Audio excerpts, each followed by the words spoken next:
Buenas noches, estimada teleaudiencia. Bienvenidos al programa Legalmente Hablando. Los saluda Ricardo Daniel Saciain Sosa.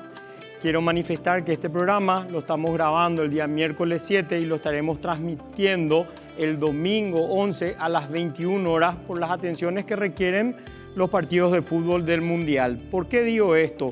Porque hoy tendremos de invitados a las personas que fueron elegidas para la terna de fiscal general. Hoy lo tendremos al doctor profesor Emiliano Rolón. Buenas noches, estimado doctor, ¿cómo está? Buenas noches a ti y también a la audiencia. ¿Cómo está, doctor? Muchas gracias por asistir. Sí, gracias. Digo eso de que estamos grabando porque esto podría definirse antes del domingo, entonces vale la pena aclarar eso.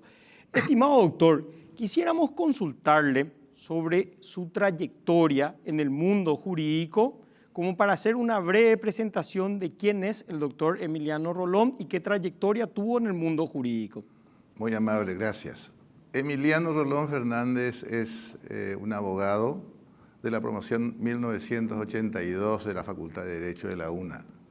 A la vez, doctor en Ciencias Jurídicas por la misma Universidad Nacional, máxima calificación año 2004, summa cum laude, especializado en lo penal. Básicamente la función profesional se desenvuelve en alrededor de 15 años de ejercicio de la profesión libre como litigante. Antes se nos llamaba pasilleros, es decir, aquellos que no estábamos comprometidos en ninguna función pública. Y en ese mismo contexto ingreso a la Magistratura Nacional vía concurso en el año 1996, febrero del 96. Prácticamente 27 años de ejercicio en la magistratura.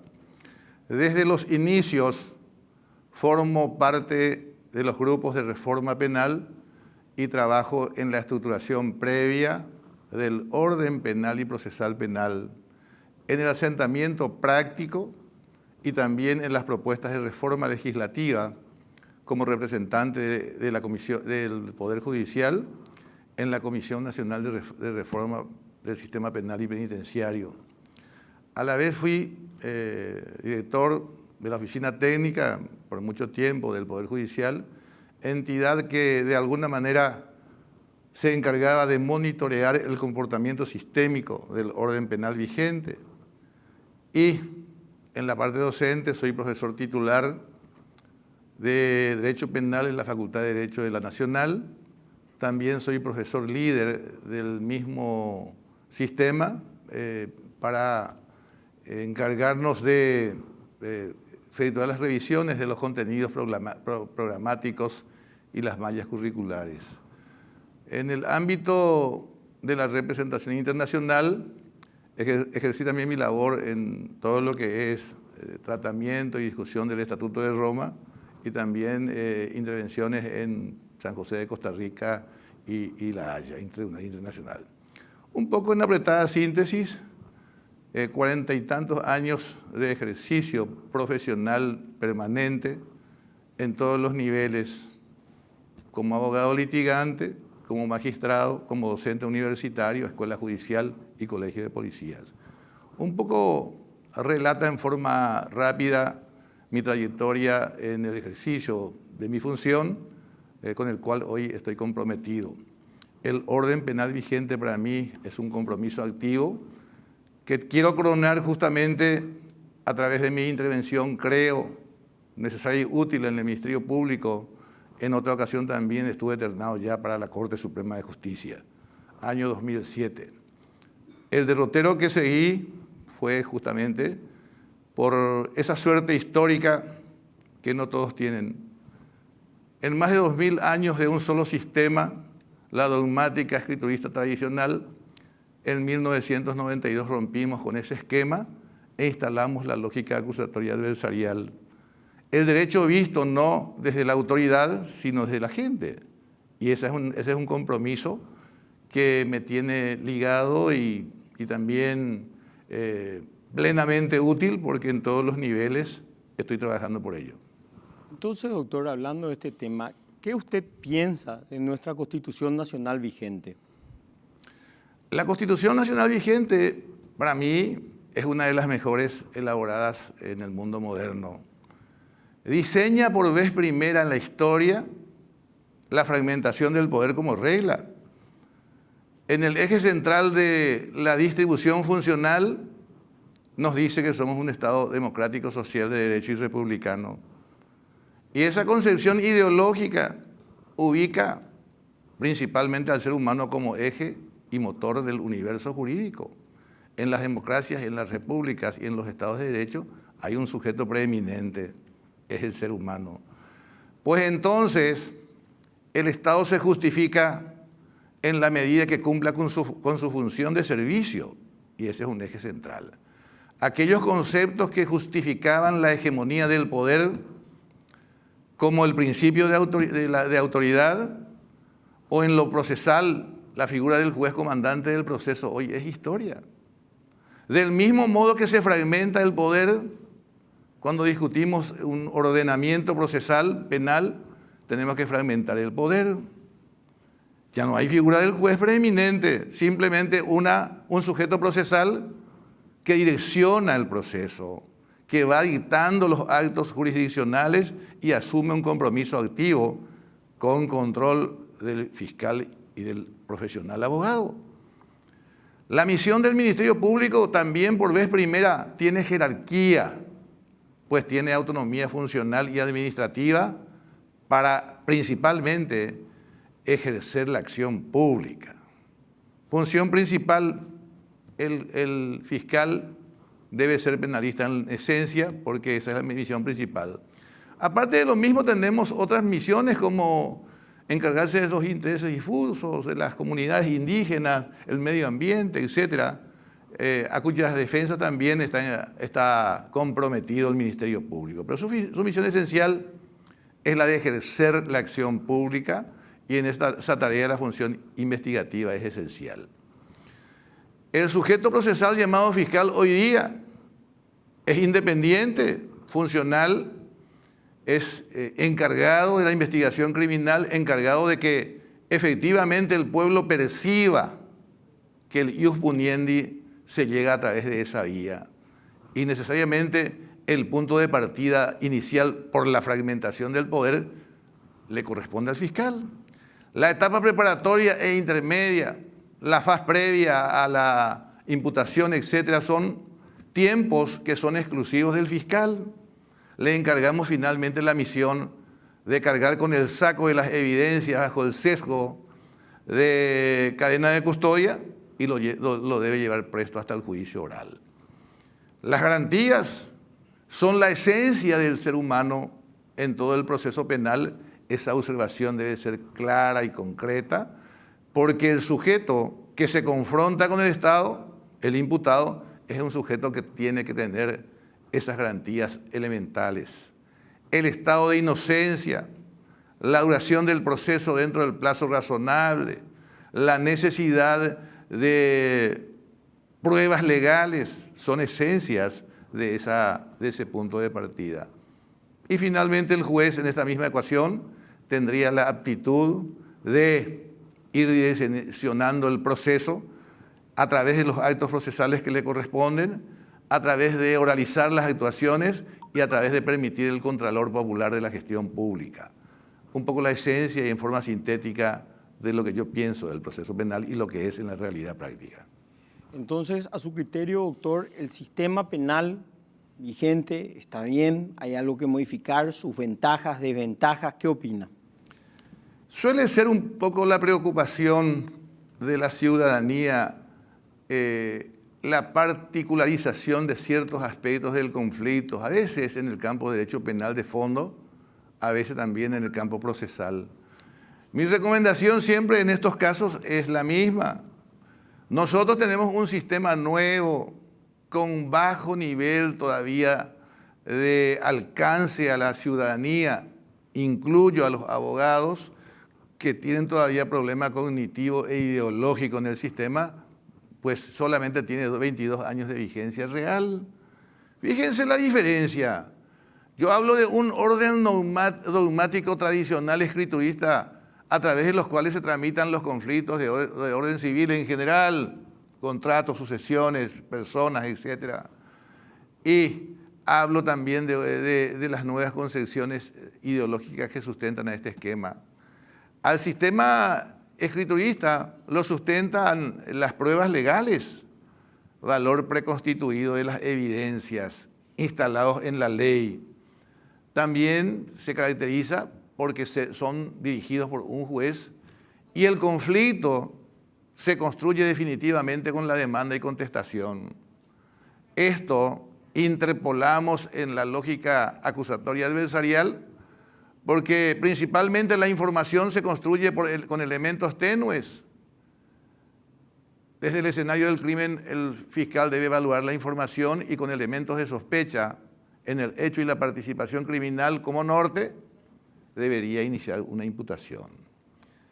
La evolución constante evaluativa de la información irá después en la etapa intermedia, irá después en el juicio oral y recién se construye el caso con una respuesta definitiva y evaluación de la información en la sentencia definitiva.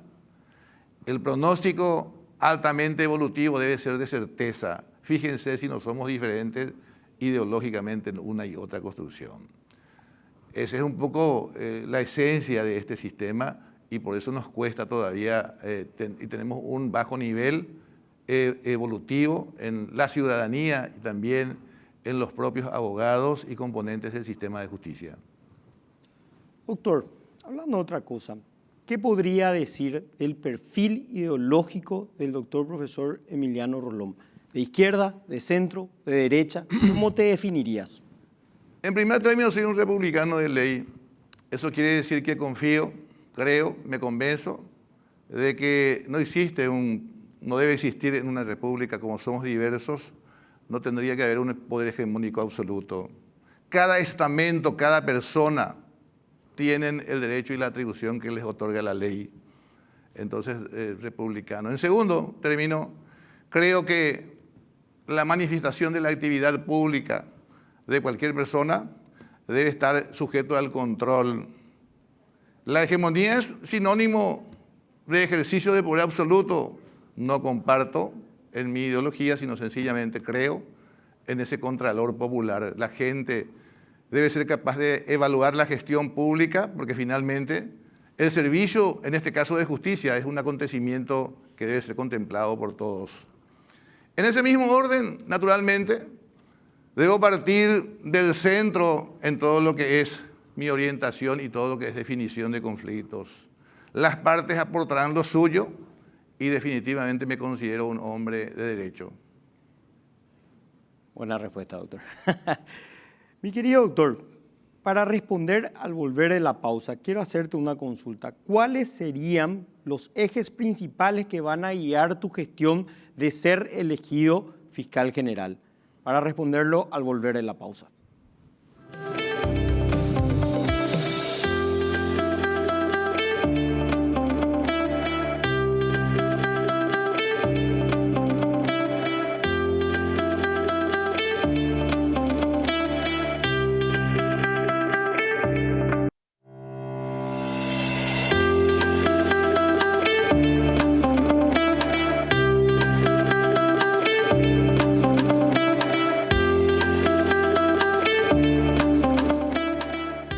Nuestro programa Legalmente Hablando con la presencia del doctor profesor Emiliano Rolón.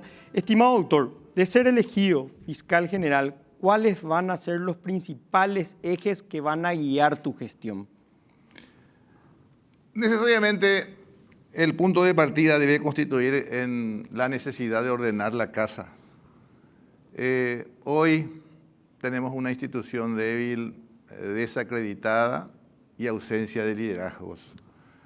Necesariamente esos ejes esenciales deben ser atacados a través de lineamientos específicos como formar el personal adecuado, que tengan esa tendencia de sentir la camiseta institucional, de ejercer los actos procesales en tiempo, de tener la idea clara y concreta de que esa tarea de investigativa del qué pasó, quién lo hizo, cómo, cuándo, dónde y por qué, son en verdad necesarios para llevar hasta que el juez decida en actos evaluativos también la certificación o no de esas evidencias y eventualmente producirlas en juicio oral. Hay que hacer una clarificación aquí. Resulta que nosotros en el lenguaje cotidiano creemos que la labor del Ministerio Público tiende simplemente a esclarecer el hecho. Y esa es una convicción parcial de lo que es la función. En definitiva, se logra ese tipo de convicción con una intuición policial, se logra con cruzamiento de datos, porque es simplemente el atributo de quien investiga cerciorarse y si se convence o no. Pero lo que expecta el Estado de Derecho de un Ministerio Público convincente, con tecnología y eficiencia, es que lleve la información en grado de certeza. Y es un plus más de actividad porque ahí no caben las especulaciones, no caben los indicios simples, sino en realidad una misión evaluativa, científica del Ministerio Público Fiscal. Cuando hablamos de una certeza absoluta, ¿cómo lo podríamos definir, doctor, a nuestra audiencia que no son abogados? Cuando hablamos de una certeza absoluta, ¿cómo lo definirías? Y lo definiríamos en base a aquellos elementos que fueron... Es bueno que expliquemos el proceso evolutivo de las evidencias para que entendamos. En la concomitancia de la consumación del hecho, el agente fiscal debe intervenir estando presente en el escenario del crimen. Desde ahí va postulando la evidencia a través de actos materiales como resguardarlo en un recipiente y lo lacra y, en fin, ese elemento fue recolectado del escenario del crimen. Lo postula. En la etapa preparatoria con diligencias propias, el fiscal lo tiene que acreditar, es decir, él mismo realiza las gestiones propias de laboratorio, de filmaciones, de fotografías, etcétera, y va convenciéndose de la sustentabilidad del caso. En la previa a la presentación conclusiva, él examina esas evidencias y si utiliza cada medio probatorio como un aspecto del fáctico del relato, pues entonces lo está acreditando. Esa acreditación lo debe controlar el juez de la etapa intermedia, audiencia preliminar, y en la medida que sobrepasa las reglas del control, lo certifica a través de un acto de apertura. Esas pruebas deben producirse en la etapa de juicio oral y público, ligándoselo a una audiencia testimonial o a una pericial. Se lo va produciendo. Y finalmente es objeto de alegación final, mérito o desmérito de la evidencia por cada parte, y esas lógicas deben ser secuenciales y progresivas. En ninguna de estas etapas hablamos del valor probatorio de las evidencias, hablamos de evaluaciones escalonadas que se realizan.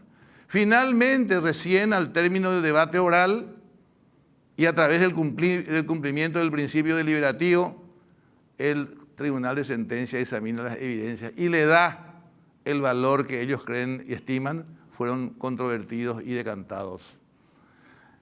En la lógica tradicional escriturista, las evidencias tienen en la ley, hoy lo tenemos al término del acto procesal. Tremenda diferencia que existe, por eso hablamos de estructuraciones distintas. Los procesos de decantación se hacen de esa manera. Hoy ocurre muchas críticas al trabajo fiscal, el OPAREI. La investigación no tuvo eficacia, no respondió a esas incógnitas iniciales. Finalmente, aunque haya imputación, saturaron los términos procesales con prórrogas y compañía para no definir el conflicto. Y para mí siempre es un fracaso el hecho de tener la sartén por el mango y no utilizarlo para sencillamente por negligencias o deficiencias en formación, en equipamientos, finalmente tenga que sobreseerse o absolverse un caso. La Fiscalía es en realidad un órgano de persecución penal, pero también debe ser un órgano objetivo que resguarda los derechos individuales. No simplemente por el rumor popular, no simplemente por las presiones de los medios de información. Es importante que cuente con el volumen de información para que se ejerza en forma real la función de persecución penal en cada una de las etapas. Claro, esa es la parte donde dicen que la imputación no causa agravio, pero preguntarle al imputado si causa o no agravios. Definitivamente, la imputación es el hecho nada más de introducir una información al proceso, información clasificada que parte de un norte, elementos de sospecha en el hecho y la participación criminal. Si no hay ese norte, entonces tenemos todo el espacio-tiempo investigativo hasta que tengamos la evidencia. No es urgente, no es imprescindible que al día siguiente de los hechos el fiscal esté imputando. Debe recoger información porque lo va a llevar al juez. Es cierto, en circunstancias como flagrancia es posible tener esos elementos primarios ya, pero no en todos los casos. La objetividad, la paciencia, la recolección de la información es la esencia de la actividad investigativa. Estimado doctor, cuando hablamos de corrupción interna dentro del Ministerio Público, de ser elegido fiscal general, ¿cómo pretende contrarrestar o qué opina al respecto de esto? Como persona comprometida con el orden penal vigente, soy un poco orgulloso del nacimiento del sistema en todos los niveles. Finalmente el sistema fue construido con 13 jueces del crimen de la capital inicialmente. Soy un componente de ellos. Creo que es más posible que con una persona que no está comprometida con los ejes internos, están las estructuras, las roscas, que hay que ir desmantelando. Y también para ello es posible empezar a hacer funcionar los mecanismos internos que están en la propia organización del Ministerio Público, la ley orgánica. Por ejemplo, hay una inspectoría general y yo me pregunto, trabajo en el sistema, yo no sé quién es el inspector general, si alguna vez funcionó para controlar el comportamiento sistémico del Ministerio Público, el comportamiento de la gente, del operador. También hay un consejo asesor encabezado por el propio fiscal general del Estado, más el órgano administrativo, entidad que debe encargarse de todo lo que es el movimiento con alcance nacional. Y también un tribunal disciplinario. Con franqueza les digo, en 30 años de estar en ese movimiento incesante de la faz dinámica del Ministerio Público y del sistema de justicia, no conozco la funcionalidad real. Hoy no podemos pensar, creo que sería un gran error, que simplemente la presencia individual de alguien pueda solucionar el tema. El narcotráfico, el crimen transnacional, la trata de personas, la corrupción, solamente pueden también, haciendo un parangón con el nombre de las organizaciones, puede ser combatido por una entidad organizada. Y aquí tenemos un problema porque simplemente creemos que la figura de una sola persona, que no puede ser omnipresente, pueda solucionar todos los problemas. El planteamiento de oficinas correctas, de que estos que están funcionen, a la vez la necesidad de la colaboración de entidades nacionales e internacionales para combate de estos males. Hoy el crimen organizado es internacional. Es impensable simplemente que con los datos que tenemos hoy, nosotros y con la figura del llanero solitario lo podamos solucionar. El crimen del fiscal Pecci de alguna forma no se refleja esta realidad. Así es que es un compromiso arduo. Muchas gracias, querido doctor, por haber asistido al programa. Creo que nos has dado una grata posición de tu persona, tu exposición y sobre todo qué opinás de ser elegido fiscal general. Ya continuamos luego de la pausa con la doctora Cecilia Pérez. Muchas gracias, doctor. Muchas gracias a usted por tenernos presente. Yo creo que labores como estas son necesarias. La comunidad activa y la comunidad jurídica todavía estamos en déficit. Es bueno reconocer nuestras deficiencias. El Poder Judicial tiene lo suyo, el Ministerio Público lo suyo. Así es que mi agradecimiento por tenernos la paciencia de presentar un poco el proyecto. Muchas gracias, doctor. A usted. Ya volvemos luego de la pausa.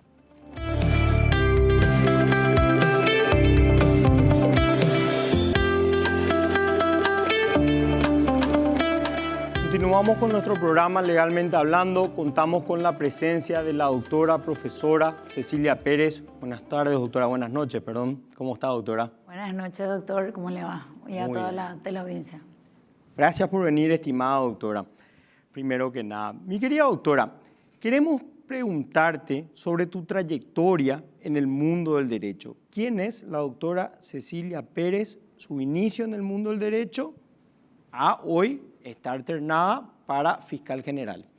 Bueno, yo comencé siendo funcionaria judicial, comencé como pasante y después me nombraron como oficial de secretaría en la segunda, cuando eso era el Tribunal de Apelación en lo criminal, segunda sala.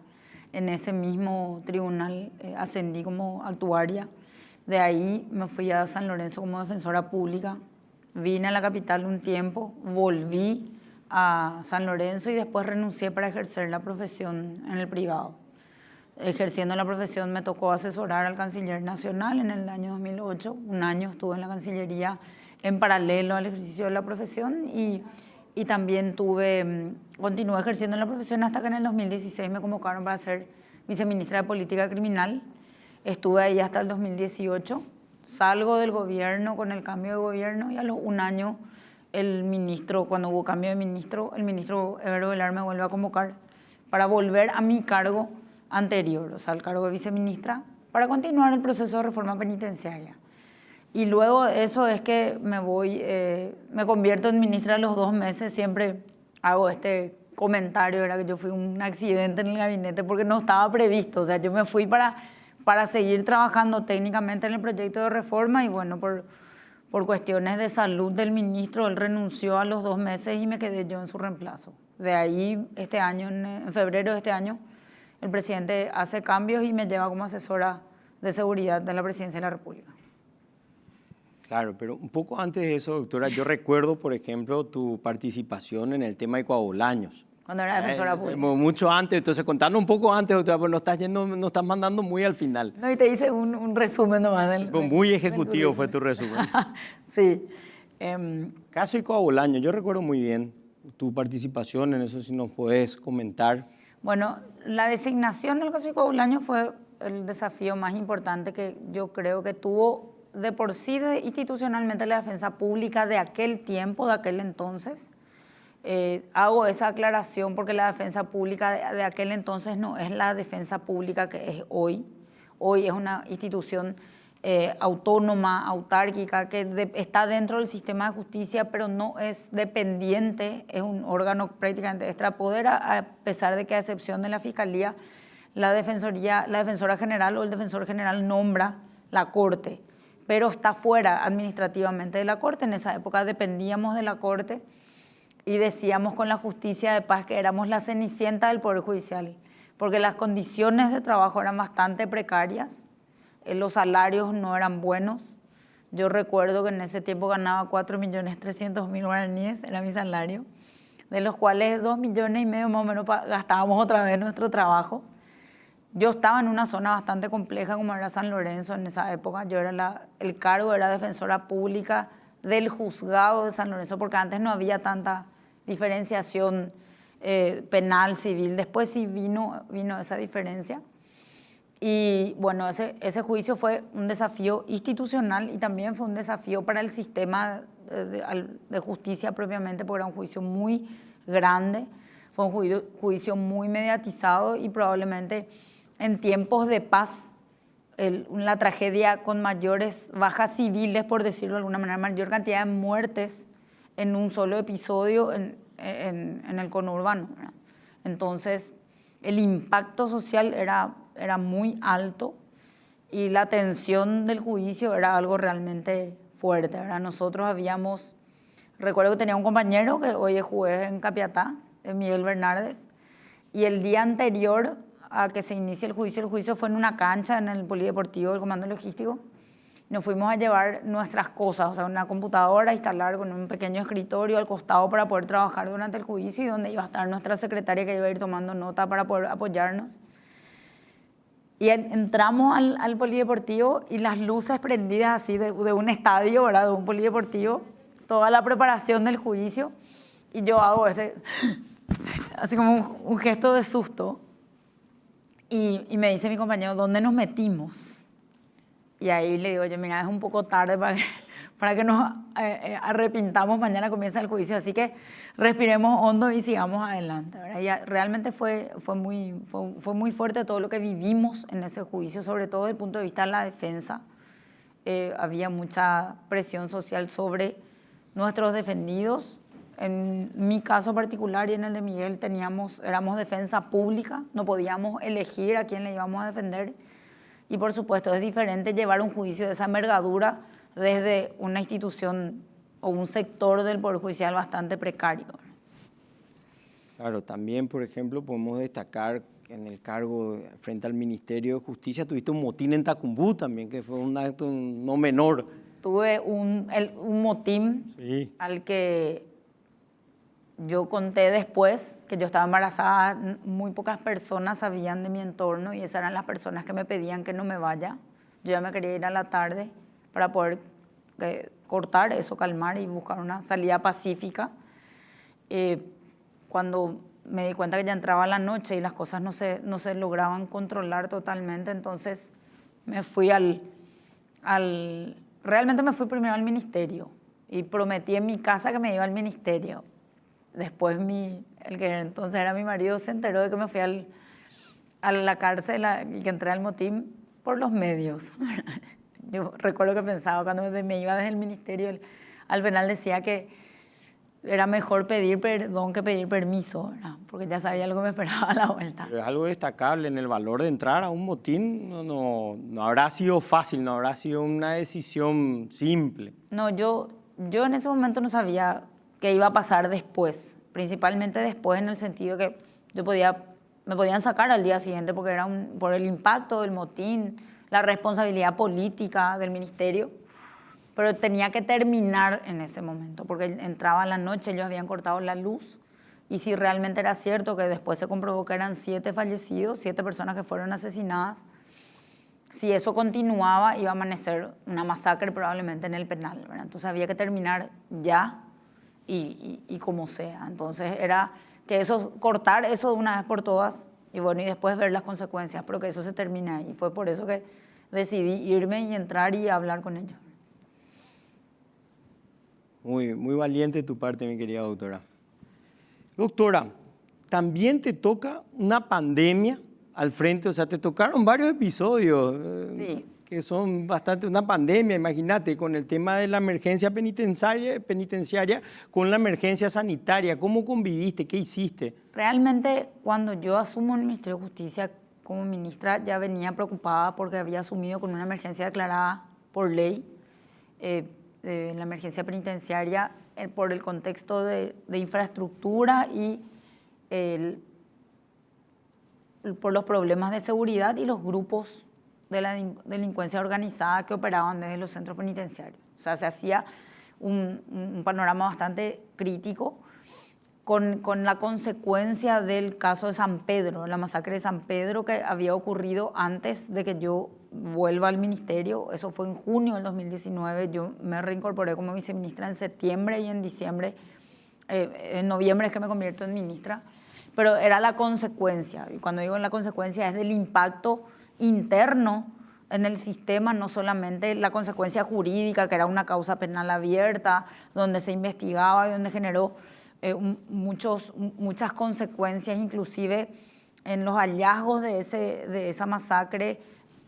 Recordás la granja VIP que estaba detrás y todas las responsabilidades del juez que había autorizado, que eran 2 personas vinculadas al narcotráfico, que eso no estaba habilitado. O sea, había muchas cuestiones de por medio que generaron otros procesos penales y que llevaron a que se seguían suscitando las consecuencias dentro del sistema a medida que pasaba el tiempo. Y en todo eso aparece el COVID, ¿verdad? Entonces, nosotros al ver lo que sucedía en otros países que eran del primer mundo y que igual a la primera restricción había reacciones violentas, motines, intentos de fuga, incendios, y después era la desesperación del ingreso del virus a estos lugares. Eran 2 etapas. Primero las restricciones para que el virus no ingrese, después era imposible que no ingrese. Cuando ingresa había una suerte de paranoia. Entonces nosotros dijimos, bueno, vamos a trabajar con lo que tenemos. En primer lugar había que explicarles a todos, funcionarios internos, lo que era el COVID, porque eso traía aparejado medidas que coartaban, generaban medidas sanitarias a nivel mundial, nosotros a nivel nacional, pero también coartaban ciertas libertades. Por ejemplo, lo más preocupante eran las visitas. Ya están privados de su libertad. Había una preocupación de ellos de que sus causas, como el COVID también afecta al Poder Judicial, comenzaron a hacerse más lentas, y la restricción de las visitas. Entonces, eso generó ambientes de tensión, pero trabajamos nosotros hacia adentro. Tratamos de que las decisiones que se tomen no sean una imposición de sacar nomás una resolución para que eso no genere una reacción violenta, que ellos comprendan. Había charlas de capacitación sobre las implicancias del COVID, explicar que era una pandemia, que no era algo solamente nuestro, porque nos faltaba el que decía, eso ustedes inventan para que no recibamos más visitas o cosas así. Entonces, para que comprendan, le mostrábamos lo que estaba pasando en otros países, y cuando vos le explicas a alguien o le das información y esa información la digiere y introyecta, la consecuencia es, bueno, entonces, ¿qué hago con mi causa? Si estoy enfermo, ¿qué hago? Si tengo enfermedad de base, ¿qué hago? Entonces hicimos una serie de medidas en paralelo, de un análisis trabajando con la Corte. Bajamos la población en 1.500 con revisiones de procesos de personas cuya prioridad era su salud física, las enfermedades de base. En el ministerio, en el sistema penitenciario hay mucha tuberculosis. La enfermedad que mayor índice tiene es la tuberculosis, que es propia de contextos de encierro, que es una enfermedad respiratoria, o sea, te generaba de por sí un antecedente negativo para el COVID, el VIH, sífilis, y las adicciones que eran preocupantes, las adicciones que son generalmente, los que son muy adictos son adictos al crack, y el crack tiene doble daño, ¿verdad? Cerebral y el sistema respiratorio. Entonces era un riesgo importante, y empezamos a revisar uno a uno los que tenían enfermedades de base que ya teníamos registrado en el sistema de salud penitenciaria, y las que no, que planteaban que tenían enfermedades, hacíamos revisiones, independientemente que las partes lo planteen desde el Poder Judicial, que nos pedían a nosotros informes. Empezamos a trabajar con unas listas con la Corte, partiendo de la base de que nosotros, sistema penitenciario, no somos parte en el proceso de libertad de una persona, y que nosotros o sea, que se vayan incluido en la lista no implicaba que iba a salir necesariamente. Solamente lo que hicimos fue priorizar ese tipo de casos con el sistema judicial, y la Corte bajaba esa información a los juzgados correspondientes, ¿verdad? Porque pasábamos la información con nombre y buscábamos la ficha para saber puntualmente en qué juzgado, en qué secretaría estaba. Ese trabajo fue bastante intenso. Imagino.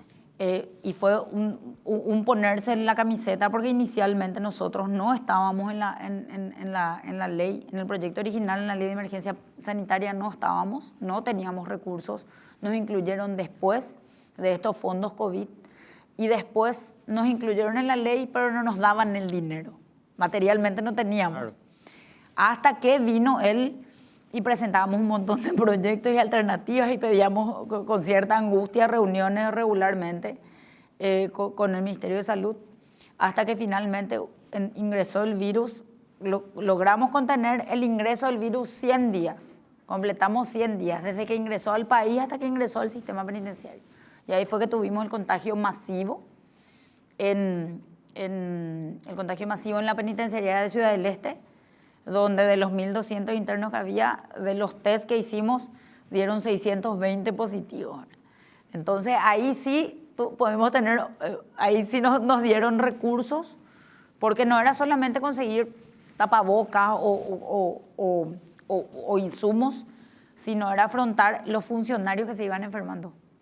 Porque el desafío más fuerte fue el sistema penitenciario. Los internos están encerrados, pero los funcionarios tenían que salir y entrar, y no tenían que ir a sus casas porque iban a contagiar a toda su familia. Pero muchos no sabías el proceso de contagio, si estaba expuesto, pero no sabíamos si estaban contagiados, y no podías aislarle a los 100 funcionarios de un penal y te quedabas sin funcionarios. Claro. Entonces los llevamos a un albergue.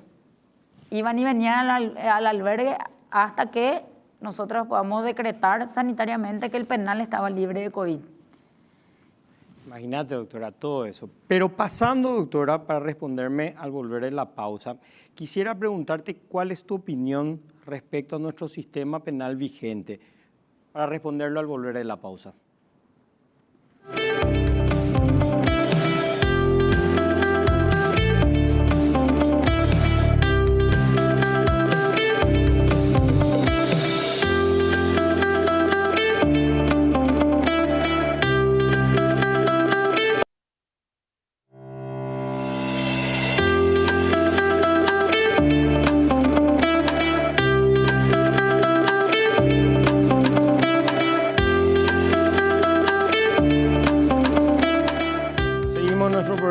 Legalmente Hablando, con la presencia de la doctora profesora Cecilia Pérez. Estimada doctora, ¿qué opinás de nuestro sistema penal vigente? Yo creo que el sistema penal se diseñó de una manera, no para funcionar como está funcionando hoy. Se costó que se introyecte totalmente como debía ser en la gestión. Arrastramos un poco un esquema de la escrituración, volvimos un poco a eso, algunas costumbres de imputar y pedir siempre 6 meses, alguna resistencia a abreviar los plazos cuando las circunstancias se dan o se pueden dar con la mayor celeridad posible. Entonces se saturó el sistema. El sistema inicialmente se diseñó para que entre el 5 y el 10% de las causas nomás vayan a juicio oral. Y nosotros recibimos quejas constantes en distintos momentos de la Corte de que se llevan a juicio causas que no tienen razón de ser para llegar hasta el juicio oral, que pueden tener otro tipo de salidas antes.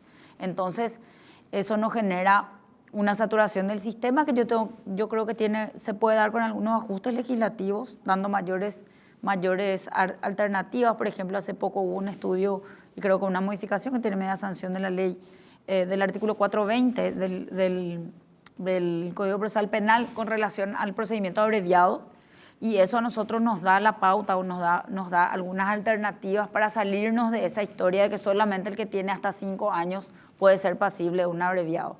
Tampoco decir que se abrevie todo, claro, pero hay algunos esquemas que sí se pueden. En otros sistemas, como el norteamericano, uno puede negociar absolutamente todos los tipos penales. La regla prácticamente es el plea bargaining, donde ellos hacen acuerdos, se declaran culpables, hacen acuerdos y establecen ciertos esquemas. Yo creo que nosotros podríamos aprovechar estas modificaciones del abreviado para tener algunos parámetros de descomprimir el sistema y bajar esa cantidad de procesados, por lo menos privados de libertad que tenemos, que hoy estamos en un ranking negativo. Entre 70 y 72% tienen prisión preventiva y el resto, solo el 28% tiene condena. Entonces, cerrar un poco esos casos. Y esos son los ajustes legislativos a los que podríamos recurrir. Sin embargo, hay otros aspectos que desde el Ministerio Público mismo se pueden bajar lineamientos con instrucciones generales, coordinando con la Corte Suprema, porque todas las decisiones que se toman en la Fiscalía que tengan que ver con la gestión fiscal, por supuesto que va a tener una repercusión en el sistema de justicia y no se pueden tomar decisiones unilaterales. Y eso va a ayudar por lo menos a descomprimir un poco más lo que hoy tenemos como saturado. Claro, tenemos realmente un sistema saturado, es así. Querida doctora, ¿cuáles serían tus ejes principales en tu gestión al frente del Ministerio Público de ser elegida fiscal general? Bueno, yo creo que nosotros no estamos acostumbrados como país y en la región a tomar decisiones sobre la base de la evidencia. ¿A qué me refiero? A que el Ministerio Público tiene normas que establecen que uno tiene que tener ciertas estadísticas, pero no me quiero ir al número frío de la estadística, sino quiero hablar de la necesidad de hacer una revisión de la gestión fiscal a los efectos de poder determinar lineamientos. Creo que hoy no hay. Uno puede ver claramente que en una misma unidad fiscal 2 casos análogos tienen un tratamiento totalmente diferente. Y quiero aclarar que no es que creo que eso no se pueda hacer, sino creo que tiene que ser transparente la forma en que se lo haga y se tiene que entender por qué se está tomando una decisión en una causa y en otra causa una decisión totalmente contraria, porque cuando no hay transparencia o no hay motivación o argumentación propia de cada una de las decisiones es que comienzan a haber sospechas con relación a la administración de esos procesos. Permiso, doctora. Cabe destacar que este es un tema muy importante lo que está explicando la doctora Cecilia Pérez, porque eso es real. En causas prácticamente idénticas, mismas tipificaciones, tenemos resultados totalmente diferentes. Así mismo, en algunos casos los fiscales da la impresión de que hacen como lo que quieren y en otros casos hacen lo que pueden con lo que tienen. Entonces, para mí es importante eso. También revisar el talento humano. Uno ve que el 91.4% del presupuesto del Ministerio Público es servicios personales, nivel 100. Y solamente el 8.4%, ahora le dieron 34.000 millones más en el estudio de este último presupuesto para el déficit que tienen en alquileres y en infraestructura física. Entonces, tendríamos que ver qué es lo que pasa con esta distribución del personal, porque sabemos que no vamos a obtener inmediatamente mayores recursos. Se va a heredar, el que llega al Ministerio Público va a heredar el presupuesto que se elige este año, con lineamientos que se determinaron este año o sin ningún delineamiento, y hay necesidad de reorganizar. Cuando uno trabaja y pone prioridades, uno dice, bueno, vamos a reforzar esto y vamos a sacar de acá para poner acá. Y eso va a ser necesario hacerlo con el talento humano. ¿Dónde está el personal? ¿Cuál es la formación que tiene el personal? Sobre todo que está trabajando en la parte misional, que es la parte jurisdiccional, y también revisar los perfiles, la evaluación de desempeño que la Ley Orgánica del Ministerio Público exige que tenga el personal del Ministerio Público, ya sea agentes fiscales, adjuntos o funcionarios inferiores, para poder determinar dónde son los puntos críticos y poder hacer una redistribución de ese personal, porque difícilmente podamos inmediatamente contratar más personas y ver si realmente hace falta contratar más personas o optimizar esos recursos y, dicho en un término simple, sacarle el mayor jugo posible, ¿verdad? Yo creo que todos sabemos que hay fiscales que están subaprovechados, que están muy bien formados y que por algún motivo no están donde serían más eficientes o donde se podría aprovecharlos mejor, y otros que creo que tienen un trabajo deficiente y que deben ser cambiados del lugar de trabajo. Y en ese sentido también el tercer punto que creo que es importante, que es todo este trabajo administrativo de revisar cómo trabajar con el presupuesto y ir estableciendo unos esquemas de prioridades. Por ejemplo, las deudas, hay que establecer acuerdos de refinanciación de las deudas, porque con ese 8.4 difícilmente se pueda saldar todas las deudas que se acumularon. Y eso inicialmente, con esas revisiones vamos a tener números como para hacer delineamientos claros sobre los puntos críticos con esa información que tenemos, porque hoy tenemos una información, pero no sabemos de primera mano cómo realmente está el Ministerio Público en su totalidad, y también generar herramientas de medición de la calidad del servicio, porque hoy no sabemos cuáles van a ser los parámetros que vamos a utilizar para decir si tenemos o no un Ministerio Público más eficiente o menos eficiente. No existe esos esquemas de medición, y en un programa que estuve hace poco saltó la información de que estamos en un ranking de la justicia penal, en un ranking mundial, estamos 138 de un ranking de 140 países. O sea, estamos 138 de un ranking de 140 países. O sea que estamos mal y tenemos que trabajar desde el Ministerio Público salir de ese ranking, aportando a que Paraguay salga de ese ranking, y también tomar las recomendaciones de Gafilat, que son de público conocimiento, que los puntos de baja puntuación o de aplazo que tuvo el Estado fue en el área justamente del sistema de justicia. Imagínate. Estimada doctora, muchas gracias por haber venido, muchas gracias por tu exposición. Estamos muy agradecidos, le deseamos suerte a todos los ternados. Realmente esta es una terna que está compuesta por personas excelentes, realmente una gran terna, creo yo, a mi criterio personal. Muchísimas gracias, doctor, por la invitación, por el espacio, y bueno, seguimos. Realmente es una satisfacción personal estar para mí, como dijimos antes, fuera de aire, ser la más chica entre los tres, porque yo les conozco a los otros dos ternados, son personas de formación y una trayectoria impecable, y yo siendo funcionaria ya los conocí, así que la diferencia, o sea, estar al nivel de ellos en una terna para mí ya es un gran logro, pero faltan las siguientes etapas. Por supuesto que sí. Muchas gracias, estimada doctora. Buenas noches, estimada teleaudiencia. Nos vemos el próximo domingo a las 21 horas.